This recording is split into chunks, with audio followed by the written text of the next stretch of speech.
네, 안녕하세요. 반갑습니다. 자, 셀트리온 종목을 보도록 하겠습니다. 자, 셀트리온을 살펴보면요. 주가에 있어서 누르는 시간들이 조금 지루하게 진행되고 있지만, 결국에는, 앞으로의 호재에 대한 부분에 대한 측면이 굉장히 많이 나올 기업이라고 생각이 듭니다. 뭐, 실적에 대한 부분도 사상 최고의 실적을 실현하지 않았습니까? 자, 다시 한번 주가에 있어서 일봉 상황에서 21선 라인선에서 반등을 보여주면서 결국에는 수렴의 모습이 많이 이렇게 진행되었던 그런 어떤 시간들이 결국에는 주추세의 돌파, 요런 어떤 돌파가 이루어질 수 있는 가능성은 충분히 많이 있다라는 점을 설명드리도록 하겠습니다. 자, 현대차를 살펴보면요. 20주선 라인선에서 가격선이 정확하게 지지를 받는 이런 어떤 모습을 보여주고 있죠. 20주선 라인선에서의 재반등 충분히 나타날 수 있는 기업이 현대차이다. 뭐 작년만 하더라도 현대차가 대형주 중에서 가장 큰 상승률을 보였던 그러한 어떤 종목이기도 했습니다.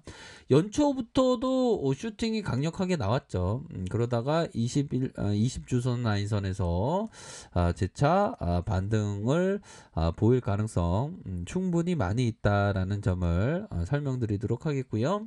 자, 일봉 상황을 살펴보도록 하죠. 일봉에 대한 부분. 자, 결국에는 자, 침체권에서 다시 한번 바닥권을 들어올려주는, 그러면서 눌려주다가 재차 상승세를 보여줄 수 있는 그런 어떤 가능성이 높겠고, 자, LG전자를 살펴보도록 하겠습니다.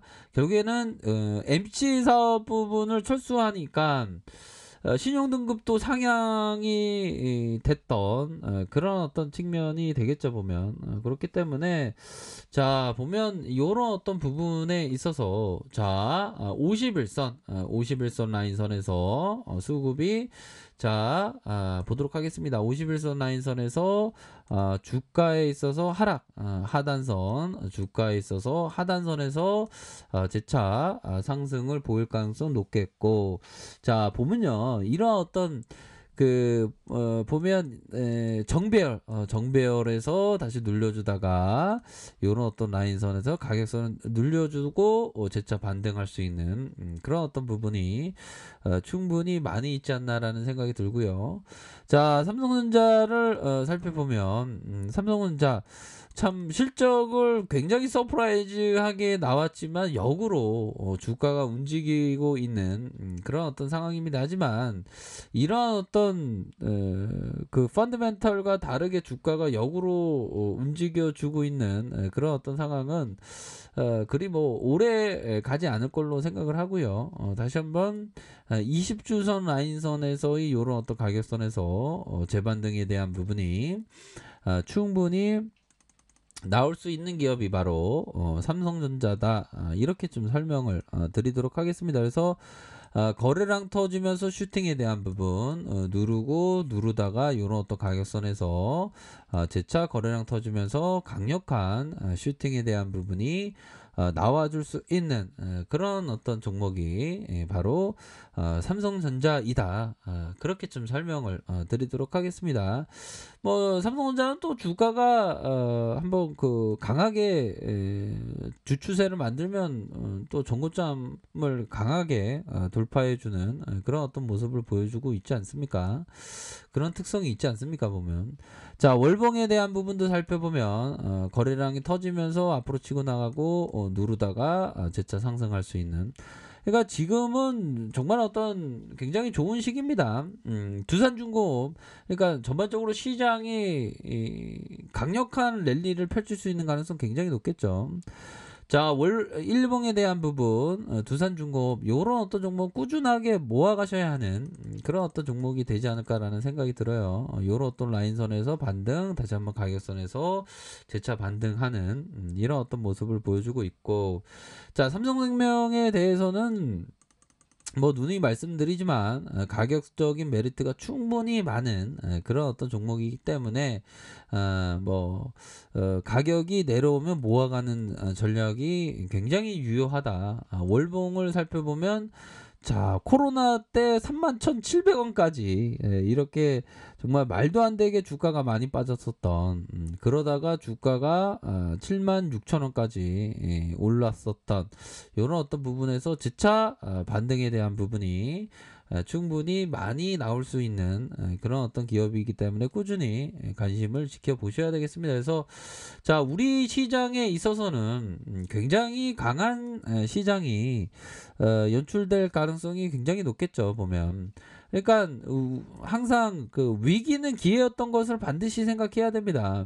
IMF 때도 1997년 말에 IMF가 터지면서 하락을 보였지만 하락에 대한 부분은 보였지만 역시나 저점에서 이렇게 그 1000포인트 1000포인트까지 막 올랐네요. 그러다가 다시 꼬그라들었던 그런 어떤 부분이 되는데 이러다가 출렁출렁이다가 다시 한번 대세 상승기가 딱 펼쳐지는 거 아니겠습니까 보면. 그죠? 그런 어떤 상황에서 또 금융위기가 또 터지지 않았습니까? 이런 슈팅이 나오고 금융위기가 터지면서 이런 어떤 금융위기 터질 때가 굉장히 그 말 그대로 그 아비규환이었던 그런 어떤 상황이었다는 점을 좀 인지를 하시길 바라겠습니다. 이런 어떤 아비규환에 정말 어떤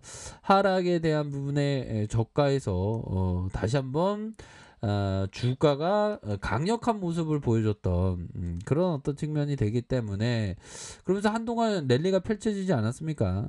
우리 시장은 정말 어떤 코로나가 위기가 아닌 기회임을 분명히 생각을 하셔야 될 것 같아요. 그래서 저가에서 한 2배 이상 이렇게 지수가 올랐지만 더 랠리를 펼칠 수 있는 가능성은 충분히 많이 있습니다. 시장이 그만큼 많이 받쳐주고 있는 그런 어떤 상황이고 주가적인 위치도 나쁘지가 않죠. 주봉 상황을 살펴보더라도 이 정고점을 다시 한번 돌파해주면 랠리가 펼쳐지는 뉴스를 통해서 다시 사상 최고가가 갱신했다면 시장에서 정말 그 부동산에서의 자금들이 주식시장으로 많이도 유입될 수 있는 가능성이 굉장히 높기 때문에 이런 어떤 상황은 정고점을 돌파해 준다면 이전과 다른 그런 어떤 모양새로 진행될 수 있는 그런 어떤 가능성이 굉장히 높다라는 점을 말씀을 드리고 싶네요.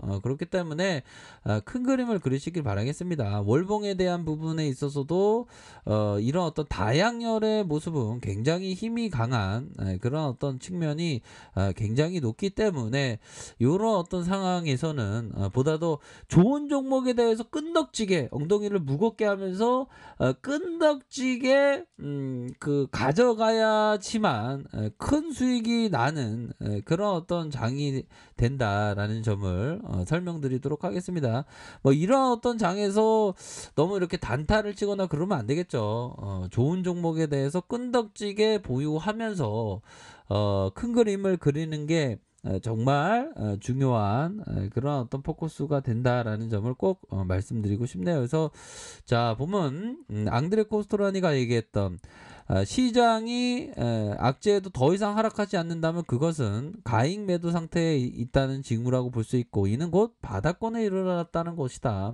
어느 정도는 지금 주가가 이렇게 누르고 있는 상황에서 재차 터닝해주는 이런 어떤 모습에는 굉장히 좋습니다. 또한 무엇보다도 주추세에 대한 부분 추세의 방향성을 알아야 되겠죠. 추세선이 방향을 결정했다는 사실을 잊으면 안 된다. 순풍을 타고 자연스럽게 앞으로 나아가야 한다. 맞바람은 피하는 게 좋다. 바람 없이 표류하는 날은 한숨 돌리며 낚시를 즐기는 게 낫다. 그러니까 이게 우리 시장에 있어서 전반적으로 추세가 강력하게 나올 수 있는 저고점 돌파하면 강력하게 나오죠. 이런 어떤 추세에서는 오히려 더 그 랠리에 따라가는 그런 어떤 방향성에 따라가는 그런 어떤 전략이 굉장히 중요한 부분이 될 것이다라는 점을 꼭 말씀드리고 싶네요. 그렇기 때문에 강세장에서는 좋은 종목에 대해서 엉덩이를 무겁게 하면서 꾹 눌러서 부여잡고 가야 된다. 요런 어떤 포커스를 말씀드려 보도록 하겠습니다. 네, 언제나 최선을 다하도록 하겠습니다. 네, 감사합니다.